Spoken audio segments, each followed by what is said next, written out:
got a good morning this morning. It's cold. It's about 34 degrees. It's the middle of November, and it's a good morning.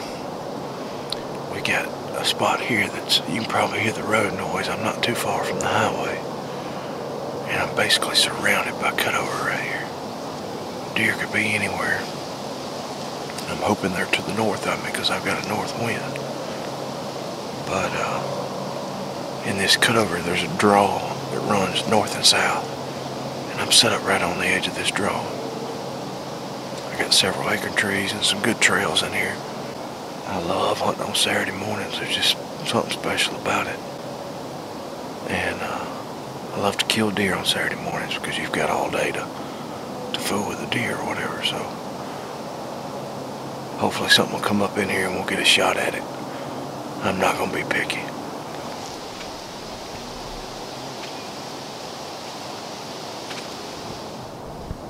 Alright, so we're going to try something a little different this time.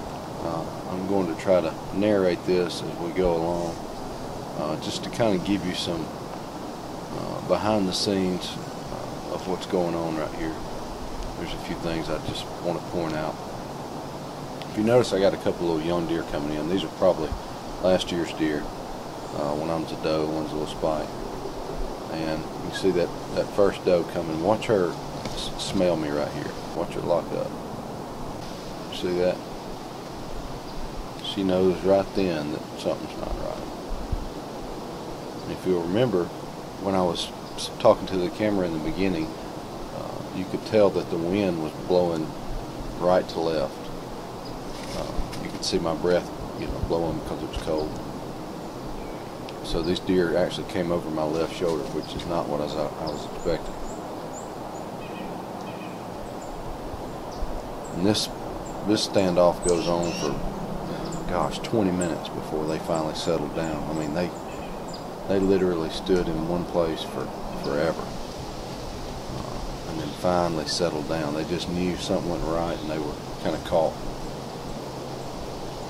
If I'd had a compound, I'd have just killed one of them right there. But notice how they're looking back up the hill.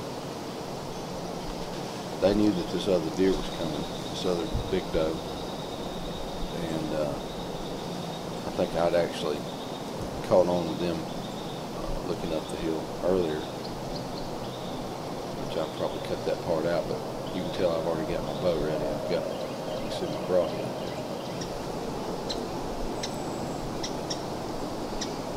So she starts coming in. She stood up there for a while until she thought things were safe, and then she starts coming in great.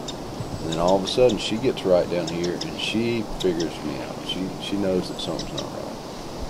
See her whole body language change right here? Then she starts sniffing the air. I knew the gig was up right here. I better do something quick.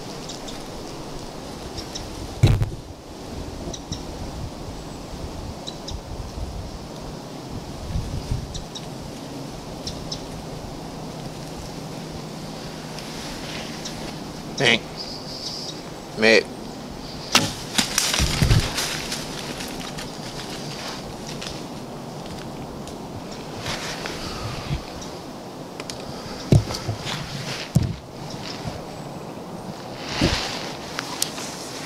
Well, I had a little action this morning. I had those two young deer coming in. I was going to shoot that little doe, and boy, they were coming perfect.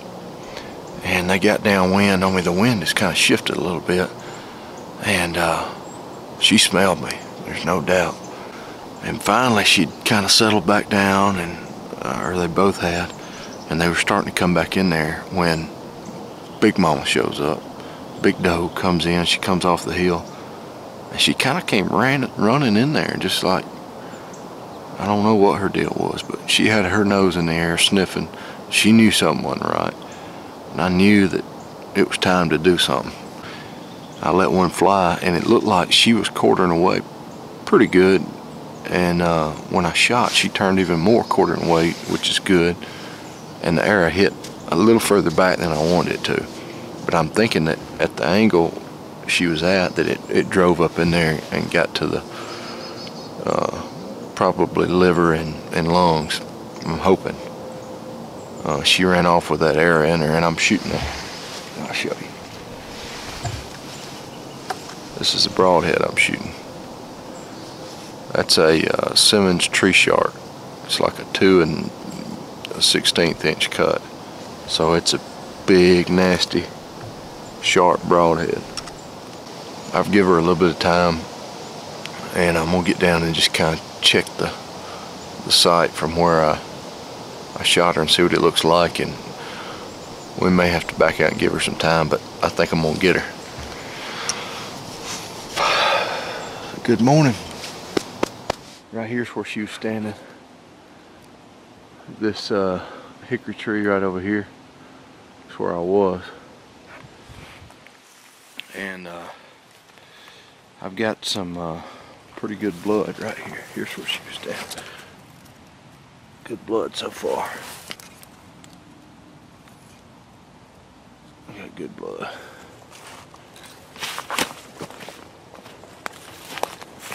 Oh yeah.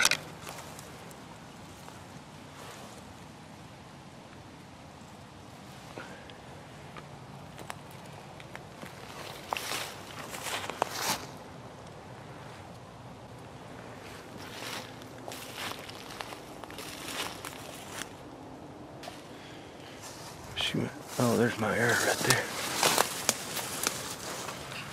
Oh yeah.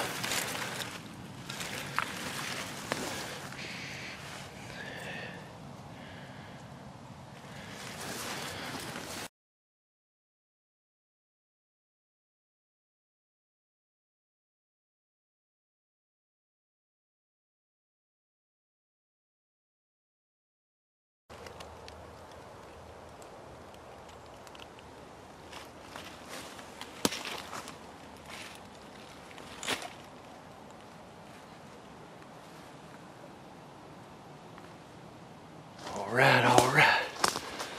I felt like we got her. I knew that shot was a little further back than I wanted, but she couldn't tote it. That's a big old sharp broadhead, and it worked on her. Oh, we got her. She's down right here. I'll show you where the hit was. Right back here in the guts. But look where it came out. Right through the lungs. That was a great shot, actually. I thought it was a lot worse than that, but it worked.